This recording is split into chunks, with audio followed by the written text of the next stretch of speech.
right, Vito with MoreBeer. We're at the Lallemand booth.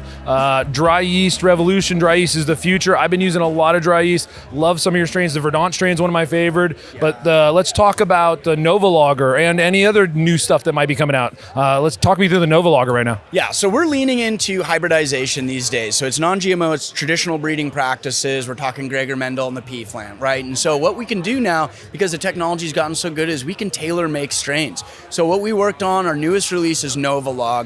NovaLager is hybridized with more of the Saccharomyces cerevisiae genetics. And what that means, it can ferment all the way up to 68 degrees, doesn't need to be under pressure to do so. 50 to 68 degrees, no problems, no off flavors, faster primary, easy to work with. Now, produces its own ALDC enzyme. That breaks down diacetyl precursors. That means no diacetyl rest. I can't say no diacetyl, but it's so low, unless you're a super taster, you're never going to taste it. It's physically incapable of producing hydrogen sulfide, so no rotten eggs. It will still produce SO2. It's true to style. And so you can make your true to style lagers. I've had a Helles, Japanese style rice lager, Box are all fantastic. Now, there was a happy accident when we were breeding in those genetics, is it got a lot of beta-glucosidase activity. We didn't know that until we tested it. It's almost as high as our West Coast ale strain. What that means is it's going to break terpenes out of hops. It's not going to make your lager hoppy, but if you wanted to, if you're making a West Coast Pilsner, you're making a New Zealand Pilsner, my personal favorite. If you're making a cold IPA, it makes the hops pop. And it's going to do all that for you naturally.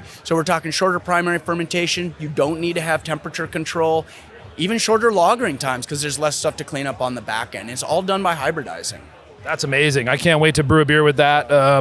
NovaLager. Anything else cool that's coming out you could tell us about? Coming down the pipeline these days, we're looking at some more Kveik strains. We're looking at some other stuff, Funcomyces, Berry Viciae. So we might have some stuff that produces some Brett character, might have some stuff that produces berry flavors without having to add fruit, saves on cost, saves on time. Now, would those be genetically modified, or is that selective? Or GMO, yeah. So hybridized. The other one we came out with is our Lona. That produces a non-alcoholic beer, and that's going to be more geared towards commercial brewers. Available at morebeer.com. Check them out. NovaLager and a bunch of other strains. I think you guys have over like 19 strains now? Over 20. Over 20 strains now. Awesome, man. Well, hey, thanks for your time, Kyle. Always a pleasure. Take care, guys.